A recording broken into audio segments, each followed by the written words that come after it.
Uhali gani mtazamaji wa TVE, karibu katika taarifa ya habari, tukujuze yale yaliyojiri tuliokuandalia kutoka chumba cha habari.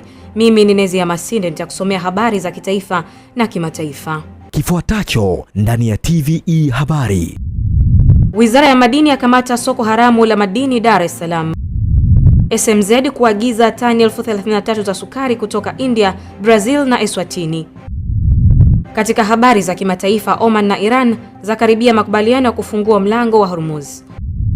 Karibu mtazamaji wa TVE na moja kwa moja tuanzie na Wizara ya Madini kupitia kikosi kazi maalumu cha kupambana na utoroshaji wa madini nchini kimefanikiwa kulikamata soko la madini lisilo rasmi linalotumika kutorosha madini nchini pamoja na kuwakamata watuhumiwa 14 wanaojihusisha na biashara hiyo ya utoroshaji madini.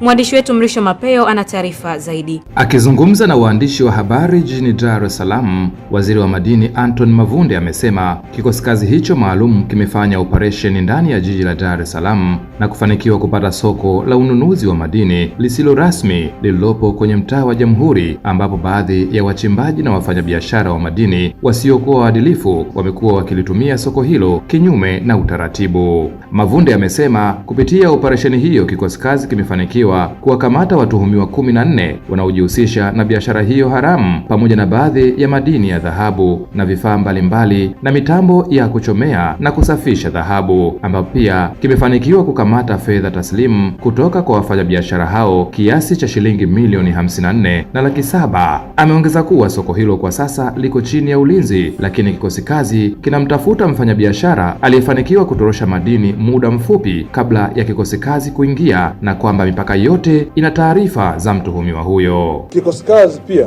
kilifanikiwa kukamata madini ya gramu 174 ambayo ndio alikuwepo baada ya mengine kuwa yameondolewa, lakini vile vile tumekamata vifaa mbalimbali vya kuthaminisha madini ya dhahabu ikiwemo mashine mbili za XRF aina Nitro DXL 800, mizani ya kupimia uzito, mitungi ya gesi, vyungu vya kuchomea dhahabu, dawa za kusafisha dhahabu, pipe za gesi, vyombo vya kutengeneza umbo la dhahabu.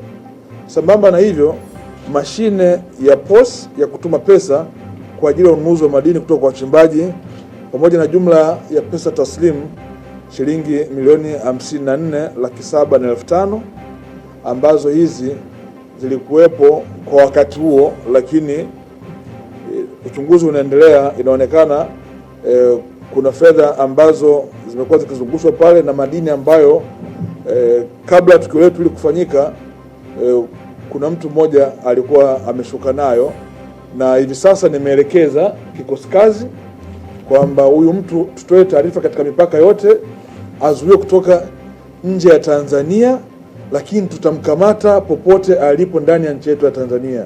Waziri Mavunde ameongeza kuwa kati ya watuhumiwa hao waliokamatwa ni wafanyabiashara wa madini wenye leseni, hivyo serikali inakwenda kufuta leseni zao wasiwezi kujihusisha tena na biashara ya madini. Lakini pia kupitia watuhumiwa hao serikali imekusudia kumaliza mnyororo mzima wa biashara ya madini isiyo rasmi, akisema kuwa wapo raia kutoka nchi jirani wanahusika na uhalifu huo, kwani mmoja wa watuhumiwa ni raia kutoka nchini Kongo. Aidha, Mavunde ametoa rai kwa wamiliki wa nyumba kuwa makini na aina ya watu wanaowapangisha kwenye nyumba zao, kwani soko hilo lisilo rasmi limekuwa likiendeshwa na watu waliopanga kwenye nyumba iliyopo mtaa wa Jamhuri, huku akisisitiza kuwa operesheni hiyo itaendelea kwenye maeneo yote ya jiji hilo ikiwemo eneo la Masaki. Hawa wengine ambao ni wafanyabiashara pia tutakwenda kuangalia uzalishaji wao katika maeneo yao, uzalishaji wao wa muda wote. Afu pia tutawauliza katika huo muda wa nyuma mlikuwa mnapeleka wapi, kwa sababu masoko ya madini yanafahamika na taratibu zipo. Kwa ni mnyororo ambao siwezi kuuachia huo. Nataka niende nao mpaka mwisho. Nataka tuwakomeshe hawa watu. Kama nilivyosema siku ile, kwanza kwa wafanyabiashara wote tunafuta leseni na hawatafanya kazi tena ya biashara ya madini hapa nchini Tanzania. Siku nilisema kama mtu anaona hawezi kufuata sheria za nchi yetu ya Tanzania, ziko shughuli nyingi za kufanya. Kuna uvuvi, kuna kilimo, kuna ujasiriamali, anaweza kuyafanya hayo. Kama huwezi kufuata taratibu za sheria ya madini inavyoelekeza na kanuni zake, tafuta kazi nyingine ya kufanya. Asante sana Mrisho Mapeo.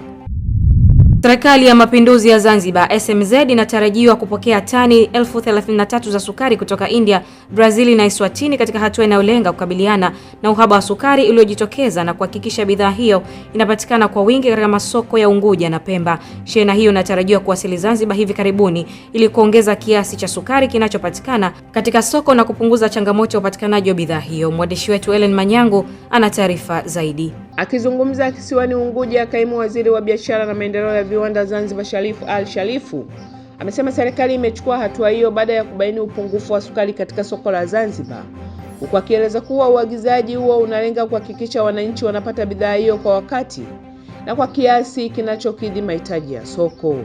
Sharifu amesema sukari hiyo itakapowasili, serikali itafanya tathmini ya bei ili kuhakikisha bidhaa hiyo inauzwa na kuzingatia bei elekezi na kuwalinda wananchi dhidi ya ongezeko lisilo la lazima la bei. Na amesema hatua hiyo ni sehemu ya jitihada za serikali kuhakikisha upatikanaji wa sukari unaendana na mahitaji ya wananchi, huku wafanyabiashara wakizingatia taratibu za bei katika uuzaji wa bidhaa hiyo. Makampuni manne ambayo tayari tumesha wakubalia ili waweze kuzinunua hizo. Lakini kitu chengine ni kwamba tumetoa ruhusa sukari inunuliwe kutoka bara huko Mtibwa Sugar na kwingineko ili iweze kuingia katika soko letu hili la Zanzibar. Kwa hivyo mimi niwatoe hofu wananchi kwamba tatizo hili ambalo lipo sasa hivi ni la muda mfupi sana na serikali imeliona, na hapo hali itakapokuwa tayari,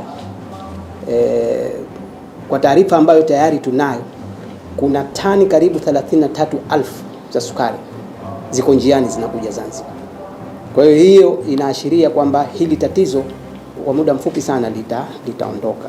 Aidha, serikali imewaruhusu wafanyabiashara wa Zanzibar kununua sukari kutoka kiwanda cha sukari cha Mtibwa mkoani Morogoro pamoja na kiwanda cha sukari cha Mahonda Unguja, hatua inayolenga kuongeza vyanzo vya upatikanaji wa bidhaa hiyo katika soko la ndani, huku serikali ikisema hatua hizo pamoja na kuwasili kwa tani 33,000 kutoka nje ya nchi zitasaidia kuongeza upatikanaji wa sukari katika masoko ya Unguja na Pemba na kupunguza athari za uhaba wa bidhaa hiyo.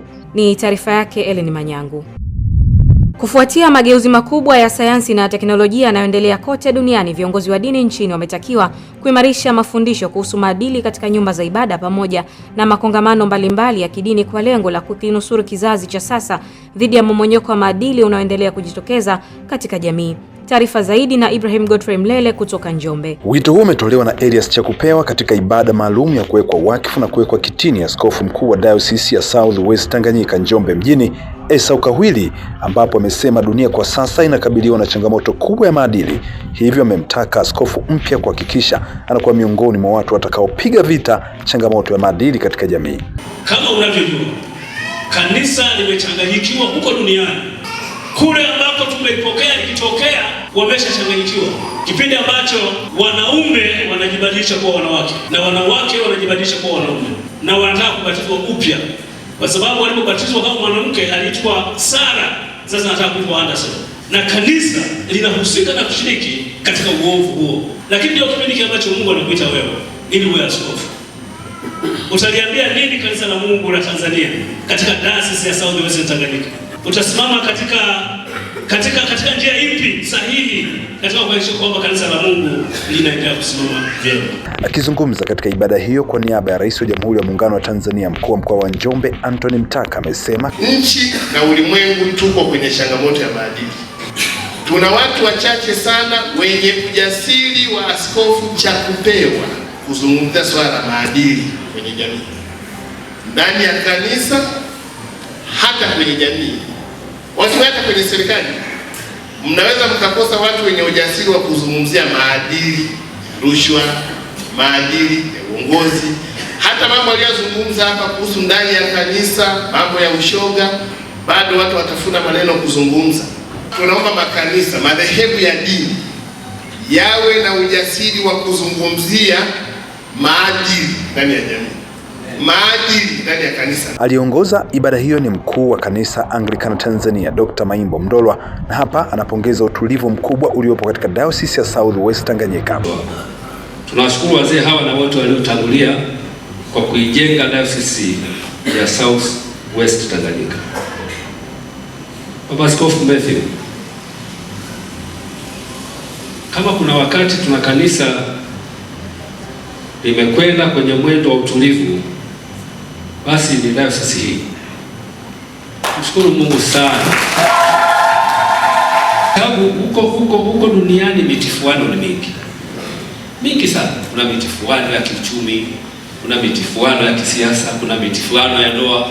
Unatarajia watu wakija kanisani wapate baraka na amani.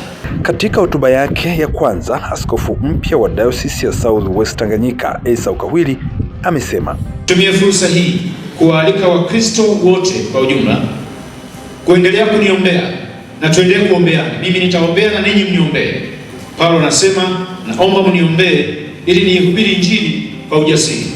Vivyo hivyo, tusiposhikamana na kuombeana, kazi ikiharibika, basi wa kwanza kulaumiana ni sisi wenyewe. Kutoka hapa mkoani Njombe, TVE Habari, mimi ni Ibrahim Godfrey Mlele. Ni taarifa yake Ibrahim Godfrey Mlele kutoka Njombe.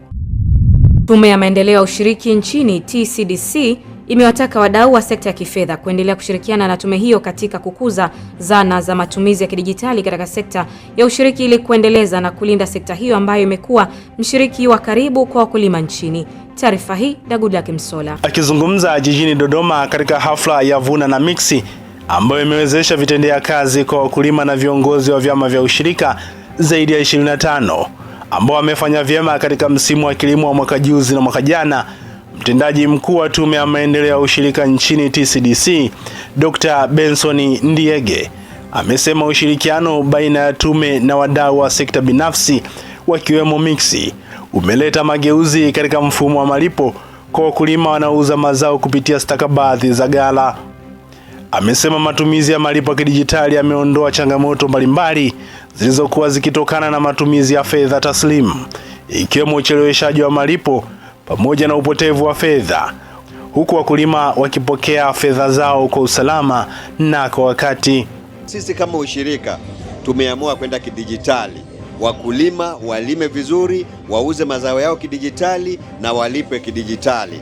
Kwa hiyo tunashukuru sana, tunawapongeza sana YAS kwa kushirikiana na serikali kupitia tume ya maendeleo ya ushirika kuhakikisha kwamba dhana hii ya kidijitali ya kuwalinda wakulima inaendelea.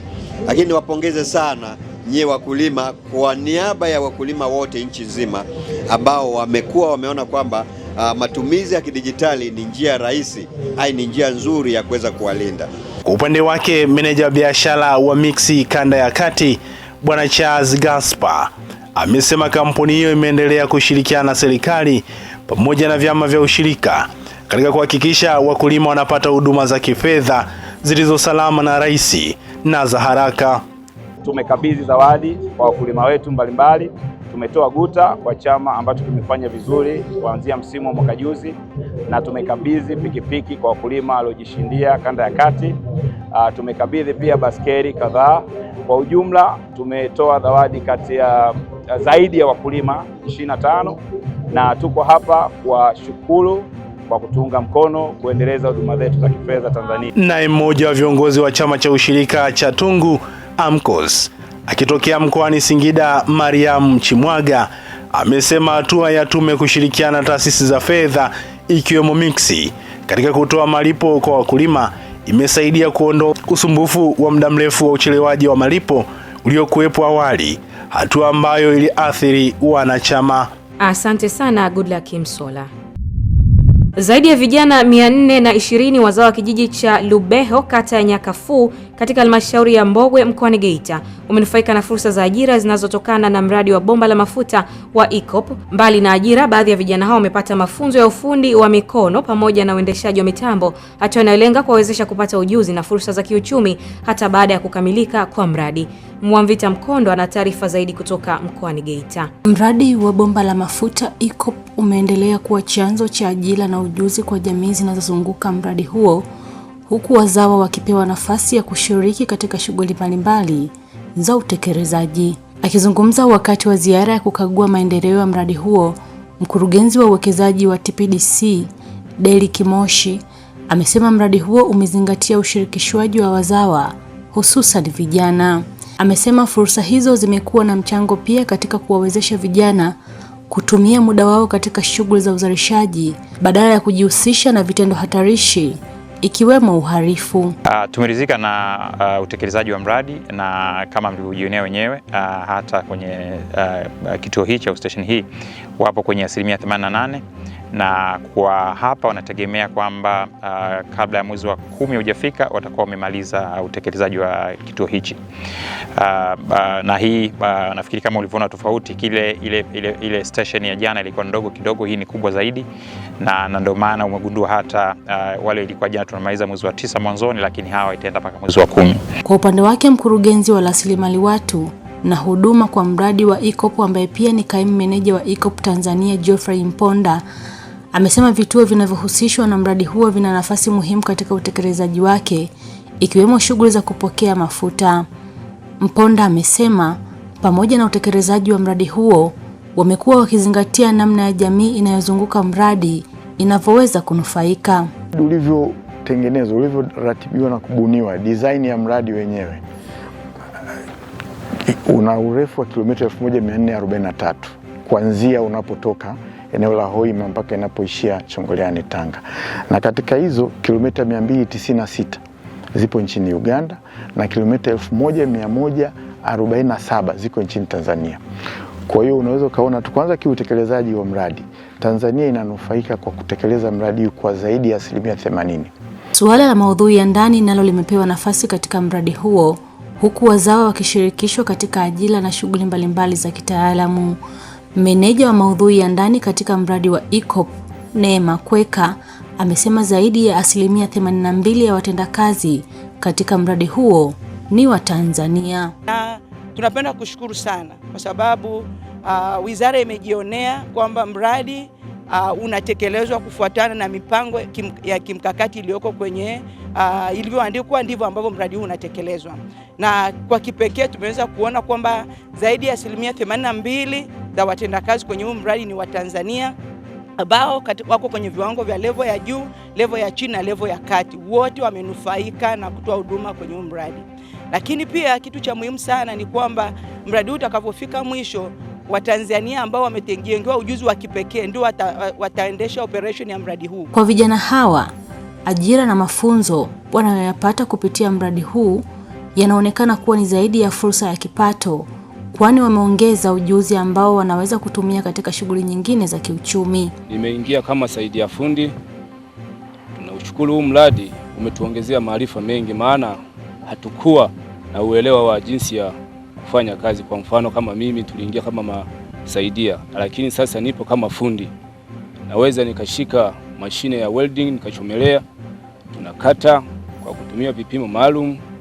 Tunaushukuru huu mradi kutuongezea maarifa na pia umetuongezea kipato. Tunashukuru sana. Tunasomesha watoto, tunatuletea chakula na tunajenga pia.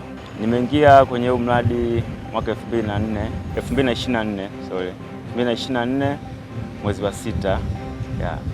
Katika huu mradi umeweza kunufaisha pakubwa sana, kwa sababu kupitia huu mradi nimeweza kuwekeza katika sekta mbalimbali. Nimeweza kunufaika, nimeweza kupata kipato cha kuweza kuwasaidia familia yangu na watu wanaonizunguka. Ni taarifa yake Mwamvita Mkondo kutoka mkoani Geita. Wakati Tanzania kiwango cha matumizi ya nishati safi ya kupikia nchini kikiwa ni 28.6 hadi kufikia mwaka 2025, ikiwa kimeongezeka kutoka 6.9 ilivyokuwa mwaka 2021, bado jitihada zinahitajika kutoka kwa wadau mbalimbali ili kufikia lengo la matumizi ya nishati safi ya kupikia kwa 80% ifikapo mwaka 2034. Goodluck Msola ametuandalia taarifa hii. Hayo yamebainishwa jijini Dar es Salaam wakati wa zoezi la utoaji elimu kwa jamii juu ya matumizi ya nishati safi ya kupikia kupitia Pish Challenge, ambapo akizungumza mratibu wa kampeni ya Pish Challenge Laurent Mwanga amesema kama wadau wameendelea kutoa elimu na hamasa kwa jamii ya kuachana na matumizi ya kuni na mkaa katika kuandaa vyakula na badala yake kujikita katika matumizi ya nishati safi ya kupikia ikiwemo gesi, mkaa mbadala pamoja na majiko ya umeme ili kulinda afya zao na mazingira. Kwa maana kwamba tunafanya challenge ya mapishi, tunapika vyakula mbalimbali, lakini vyakula ambavyo vya asili ambavyo jamii yetu inavifahamu, inavipenda hivyo vya chakula. Kwa hiyo leo tukawiwa kuja hapa Mbagala Zakiem kufanya hii challenge, wamama, wababa, wakaka, wasichana waweze kupika, kwa maana kwamba hii challenge inawahusu Gen Z na millennial, kwa maana vijana na watu wa makamo ama watu wazima. Katika zoezi hilo wadau mbalimbali wameweza kushiriki, zikiwemo kampuni za kusambaza gesi za kupikia pamoja na bidhaa za vyakula, ambao wakizungumza wadau hao wamesema wanaunga mkono kampeni hiyo kwa kuhakikisha wanaendelea kushirikiana na serikali ili kutoa elimu kwa jamii ya kuweza kubadili mitazamo ya jamii juu ya matumizi ya nishati chafu ili waweze kuhamia katika nishati safi ambayo imekuwa ni rafiki kwa afya zao pamoja na mazingira ya mwanadamu. Nishati safi ya kupikia majumbani ambayo inawasaidia pia wakina mama kufanya kuepukana na kwanza kujilinda katika afya zao za kila siku kutokana na magonjwa mbalimbali ambayo sasa hivi yanatokana na matumizi ya nasema ni kutumia mkaa, kuni ambao sio salama kiafya. Lakini wanapotumia nishati safi, ina maana inawasaidia pia kuweza kulinda afya zao dhidi ya magonjwa mbalimbali. Kilichotuvutia zaidi kushiriki Pishi Challenge ni jinsi ambavyo wanarudisha kwa jamii, jinsi ambavyo tunataka kuona jamii yetu inatumiaje bidhaa zetu, nini tuongeze, jinsi gani wananufaika na zile bidhaa zetu. Na mmoja wa wananchi walioshiriki katika kampeni hiyo, Bi Martha Kandoro, ambaye ni mkazi wa Mbagala jijini Dar es Salaam, akizungumza amesema si kweli kuwa chakula cha kupikwa kwenye gesi na kile cha kwenye kuni vina utofauti, na badala yake amesema vyakula vya kwenye gesi vinaiva kwa haraka na uhakika, tofauti na kuni na mkaa, ambapo licha ya kuweza kuchelewa pia gharama za matumizi ya kuni na mkaa zipo juu, hasa katika maeneo ya mijini. Asante sana Goodluck Msola kwa taarifa hiyo. Takribani vikundi 27 vyenye jumla ya wanachama 142 vinavyojumuisha vijana, wanawake na watu wenye ulemavu kutoka halmashauri ya wilaya ya Songea mkoani Ruvuma vimenufaika na mikopo yenye thamani ya shilingi milioni 365 kutoka mfuko wa uwezeshaji wananchi kiuchumi, fedha zinazotokana na 10% ya makusanyo ya ndani ya halmashauri BAKA pamoja na marejesho ya mikopo iliyotolewa kwa vikundi awali. Kutoka Ruvuma, Innocent Horomo ana undani wa taarifa hii. Akizungumza katika hafla ya kukabidhi mikopo hiyo, mbunge wa jimbo la Peramiho Daktari Lazaro Komba amesema mikopo hiyo ni sehemu ya jitihada ya serikali ya kuwawezesha vijana, wanawake na watu wenye ulemavu kujikwamua kiuchumi kupitia mikopo yenye masharti nafuu. Amewataka wanufaika kuhakikisha mikopo hiyo inatumika kwa uaminifu na kwa malengo yaliyokusudiwa na serikali. Aidha, ameuagiza uongozi wa halmashauri ya wilaya ya Songea kuimarisha utekelezaji wa mpango wa mikopo ya 10% kwa kusimamia vyema ukusanyaji wa mapato ili kuongeza uwezo wa halmashauri kutoa mikopo kwa wananchi zaidi na kuhakikisha fursa hiyo inaleta matokeo chanya katika jamii.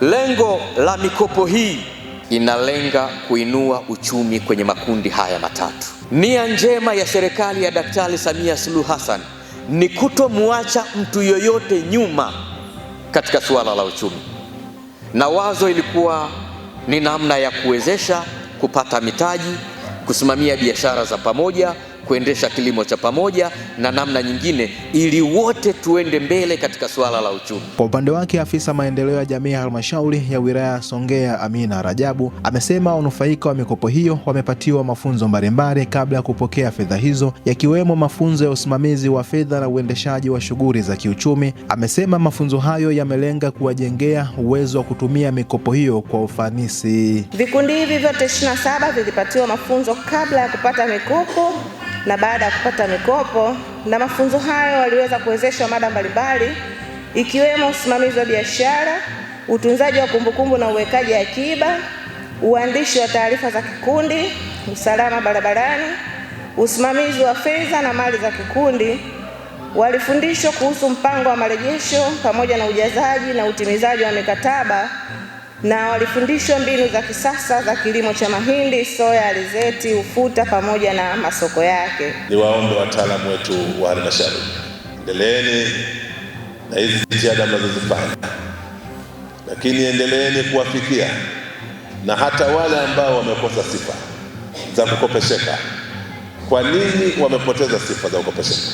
Nendeni mkawaelimishe ili na wenyewe wapate kuwa na sifa, wakopesheke, walione tabasamu na Daktari Samia Suluhu Hassan. Nao wanufaika wa mikopo hiyo wameeleza namna mikopo hiyo itakavyowasaidia kuinua shughuli zao za kiuchumi na kuboresha maisha yao, huku wito ukitolewa kwa vijana kuchangamkia fursa za mikopo inayotolewa na serikali ili kujiajiri na kuongeza kipato na kujikwamua kiuchumi. Kwa hiyo nashukuru sana Rais aendelee kutupigania watu wenye ulemavu, maana mara ya kwanza hatukuwa na mtaji wowote na hatukujua tufanye nini. Kwa maana hiyo saa hizi tunakushukuru Mheshimiwa Rais na serikali nzima ya Tanzania. Kabla hatujapewa haya maguta tulikuwa na hali sio nzuri kiuchumi, na baada ya kupewa haya maguta tunainuka kiuchumi na tunatunza familia vizuri kupitia haya maguta. Natoa wito kwa vijana wajitahidi kuunda vikundi wakizi vigezo ili waweze kunufaika na mkopo wa 10%. Asante sana Innocent Horomo. Mbunge wa jimbo la Geita mjini Mhandisi Chacha Wambura ametangaza operesheni maalum ya siku 10 ya kufungua na kukarabati barabara katika maeneo mbalimbali ya jimbo hilo kufuatia kuendelea kuwepo kwa changamoto za miundombinu zinazolalamikiwa na wananchi. Taarifa hii na Joel Maduka kutoka Geita. Akizungumza na TV Habari ofisini kwake, Mhandisi Wambura amesema kuwa licha ya juhudi zinazofanyika katika ukarabati wa baadhi ya barabara, bado yapo maeneo mengi ambayo hayapitiki kwa urahisi, hali inayosababisha usumbufu kwa wananchi katika shughuli zao za kila siku. Amesema malalamiko mengi anayoyapokea kutoka kwa wananchi yanahusiana na ubovu wa barabara, jambo lililomsukuma kuanzisha operesheni hiyo yenye lengo la kuhakikisha barabara zenye changamoto zinafunguliwa na pale inapowezekana zinafanyiwa ukarabati ili kurahisisha usafirishaji na utoaji wa huduma kwa wananchi.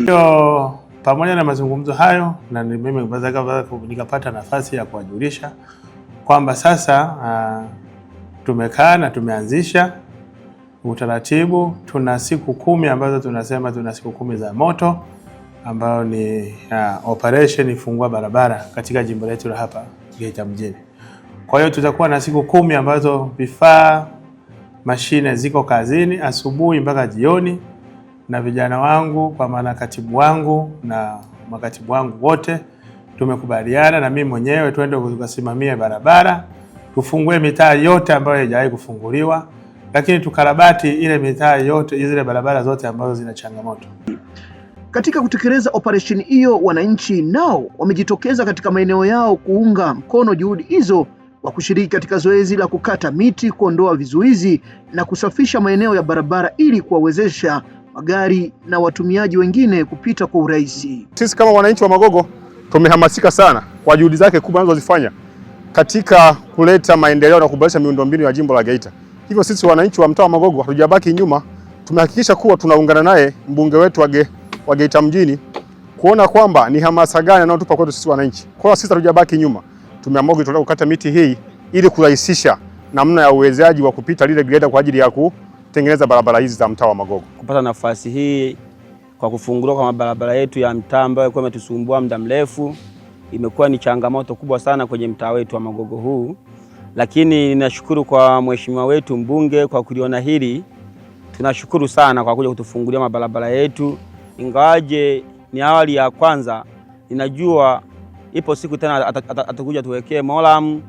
Kwa hiyo tunafurahi sana, pamoja na wananchi wamefurahi sana. Mkakati wa mheshimiwa mbunge wa jimbo la Geita mjini ni kuhakikisha kwamba barabara zote ambazo kwa kipindi cha nyuma zilishindwa kupitika na maeneo mengine kuwa korofi kabisa na kusababisha wananchi kushindwa kufanya shughuli nyingi za kimaendeleo zikiwemo kama za ujenzi.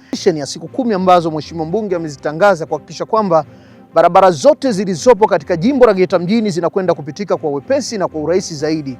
Kubwa zaidi ni kuhakikisha kwamba wananchi wanaondokana na changamoto hususa katika swala zima la miundombinu ya barabara. Mimi naitwa Joel Maduka. Asante sana Joel Maduka kutoka Geita. Imeelezwa kuwa kasi ya matumizi ya huduma za malipo ya kidijitali kwa wakulima nchini imeendelea kuongezeka, hatua ambayo imesaidia kurahisisha malipo ya fedha za wakulima hususan kutoka maeneo ya vijijini ambao sasa wameweza kupokea fedha za mazao moja kwa moja kupitia simu badala ya kusafiri umbali mrefu kufuata fedha katika taasisi za kifedha au masoko. Zaidi na Goodluck Msola. Akizungumza jijini Mbeya katika maonesho ya kilimo maarufu kama 88 yanayoendelea kufanyika katika viwanja vya John Mwakangale jijini Mbeya, Meneja biashara wa Mixi kanda ya Nyanda za Juu Kusini Charles Gardner amesema huduma hizo zimekuwa sehemu muhimu katika kurahisisha miamala kwa wakulima, hatua ambayo imepunguza muda na kuwasaidia kulinda usalama wa fedha za wakulima. Tunafahamu kwamba wakulima wanakuwa na changamoto ya kuweza kupokea malipo. Kwa kutumia AMCOS na kwa kutumia Mixx by Yas tunakuwa tumerahisisha mkulima kuweza kupokea malipo yake, kwa sababu tunatambua ni changamoto ambayo wakulima wanakutana nayo kutokana na wakulima wengine wanakuwa wametokea mbali sehemu za mashambani. Kwa hiyo unakuta senta ziko mbali. Kutokana na sisi tuna mtandao mkubwa ambao ni mtandao ulioenea nchi nzima sasa hivi kwa zaidi ya 5G. Tuna mawakala ambao wamezagaa sehemu zote. Baadhi ya wakulima wanaotumia huduma hizo wamesema malipo kupitia simu ya mapunguzia muda wa kusubiri na kufuatilia fedha baada ya kuuza mazao yao, huku pia yakiwasaidia katika kupunguza hatari zinazoweza kujitokeza pindi wanapofanya miamala ya fedha taslimu. Mkulima kutoka Tunduma Joyce Mube amesema mfumo huo umemrahisishia maisha kwa kuweza kupokea na kufuatilia malipo ya mazao yake bila kulazimika kusafiri umbali mrefu kuweza kufuata fedha. Kwa mkulima ni kwamba inapunguza muda wa kutembea. Mimi nikiwa shambani naweza nikalipwa hapo hapo nikiwa shambani, nikipiga simu kwamba nimeshafanya biashara, pesa yangu inaingia wakati ule ule ambako nimefanya hiyo biashara. Hata nikiwa shambani, nikiwa nyumbani, pesa yangu inaingia hapo hapo. Kwa Mixx by Yas imeokoa muda wa mkulima na imesaidia tunapata maendeleo kwa haraka. Hatua hiyo inajiri wakati Tanzania ikiwa katika mchakato na hatua muhimu za kubadili mitazamo ya wananchi ya matumizi ya malipo taslimu kwenda malipo ya kidijitali, ambapo sasa Watanzania wanatakiwa kufanya malipo basi kutumia fedha taslimu. Asante sana Goodluck Msola. Kanisa la Mungu wa Maagano la mkoani Singida limefanya maombi kwa ajili ya kuiombea manispaa ya Singida ili ipate wawekezaji na maendeleo ya kiuchumi. Amini Nyaongo kutoka Singida ana taarifu zaidi.